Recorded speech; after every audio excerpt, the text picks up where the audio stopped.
கர்த்தருடைய பரிசுத்த நாமத்துக்கே மகிமை உண்டாதாக. இன்றைக்கி கூட யாத்திராகமம் 32ஆம் அதிகாரத்தை பார்க்க போகிறோம்.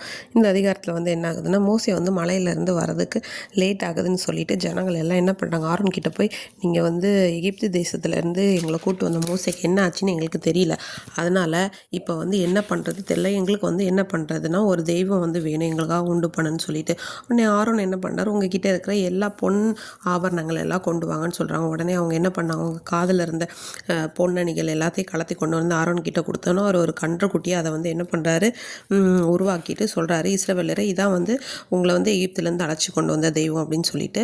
அதுக்கப்புறம் என்ன பண்ணுறாருன்னா, ஆரோன் அதுக்கு ஒரு பலிபீடத்தை கட்டி நாளைக்கு பண்டிகை அப்படிலாம் சொல்கிறாங்க. அடுத்த நாள் காலையிலேயே ஜனங்கள் எல்லாம் பலியெல்லாம் செலுத்தி ஜனங்கள் புசிக்கிறாங்க, குடிக்கிறாங்க, ரொம்ப சந்தோஷமாக இருக்காங்க.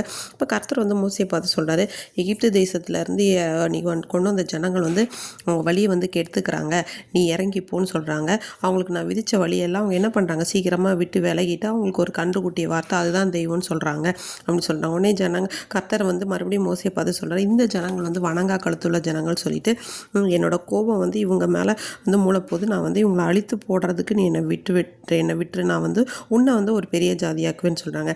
உடனே மோசே சொல்கிறாரு, கர்த்தாவே நீங்கள் ஒரு மகா பலத்தினால் வல்லமையில கையினால் எகிப்து தேசத்துலேருந்து புறப்பட பண்ண அந்த ஜனங்களுக்கு விரோதமாக உங்கள் கோபம் பற்றி எறியது என்ன, நீங்கள் அவங்கள கொன்று போகிறதுக்கும் பூமியில் மேலே இல்லாமல் போய் அழிக்கிறதுக்கு அவங்களுக்கு தீங்கு செய்கிறதுக்கு தான் நீங்கள் கூட்டிகிட்டு போனீங்க அப்படிங்கிறத எகிப்தியர் சொல்லுவாங்களே, நீங்கள் உங்கள் கோபத்துலேருந்து இறங்கி பரிதாபம் கொள்ளுங்கன்னு சொல்லிட்டு ஈசப்பாட்ட ப்ரேயர் பண்ணும்போது உடனே மறுபடியும் சொல்கிறார் மோசே, நீங்கள் உங்கள் தாசனாகி ஆபிரகாம், ஈசாக்கு, யாக்கோபு இவங்க எல்லாரையும் நினச்சிட்டு அவங்களோட சந்ததி என்ன சொன்னீங்க, வானத்து நட்சத்திரங்களை போல் பெருக பண்ணுவேன்னு சொன்னீங்க இல்லையா, அதெல்லாம் நீங்கள் நினச்சி பாருங்கள், ப்ராமிஸ் பண்ணியிருக்கீங்களே ஈசப்பான்னு சொல்லி ரொம்ப கெஞ்சி பிரார்த்திக்கிறாங்க.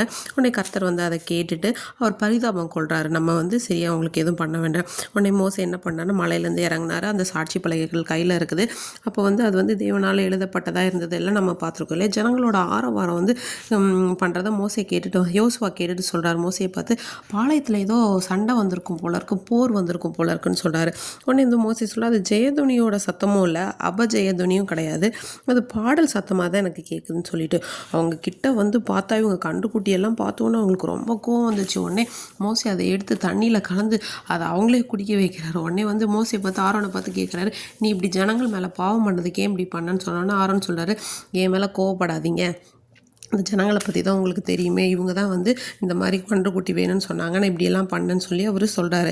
உடனே கர்த்தரோட பட்சத்தில் இருக்கிறவ யார் சொல்லி மோசே கேட்குறாங்க.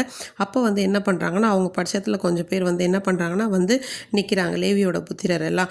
அவங்க என்ன பண்ணுறாங்கன்னா, உங்களோட சகோதரன் எல்லாரையும் நீங்கள் என்ன பண்ணுங்கள், சிநேகிதன் எல்லாரையும் கொண்டு போடுங்க. அவங்க அரை நிர்வாணமாக இருந்தாங்க. அப்படி செய்யும்போது அன்றைக்கி 3000 பேர் என்ன பண்ணுறாங்கன்னா இறந்து போயிட்டாங்க. கர்த்தர் இன்றைக்கி உங்களுக்கு ஆசீர்வாதம் அளிக்கும்படிக்கு நீங்கள் என்ன பண்ணுங்கள், உங்களோட எல்லாருக்கும் விரோதமாக இருக்கிற அவரோட கோபம் உங்களோட எல்லாருக்கும் விரோதமாக இருக்கிறதுனால அவருக்கு நேரம் உங்களை பிரதிஷ்டை பண்ணுங்கள், பரிசுத்தப்படுத்துங்கன்னு சொல்கிறாங்க.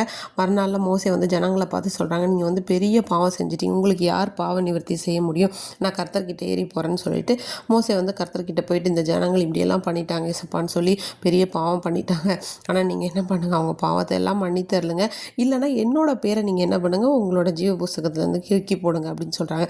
மோசையை பார்த்து ஏசப்பா சொல்கிறாரு, யார் பாவம் செய்தானோ அவன் பேரை தான் நான் கிறுக்கி போடுவேன், நான் சொன்ன இடத்துக்கு இந்த ஜனங்களை நீ கூட்டிகிட்டு போ, என் தூதன் உங்களுக்கு முன்னாடி செல்வார், ஆனால் நான் விசாரிக்கனால உங்கள் பாவத்தை கண்டிப்பாக நான் என்ன பண்ணுவேன், கணக்கு கேட்பேன்னு சொல்கிறாங்க. ஆரோன் செஞ்ச கண்டுகுட்டி நிமித்தமாக ஜனங்களில் உபாதைகளை அனுபவித்தார், கர்த்தர் அனுமதித்தார் அப்படின்னு சொல்லி பார்க்குறோம். இன்றைய நாட்களில் கூட நாமும் கர்த்தருக்கு பிரியமான செய்கைகளை செய்வோமாக. ஆமீன்.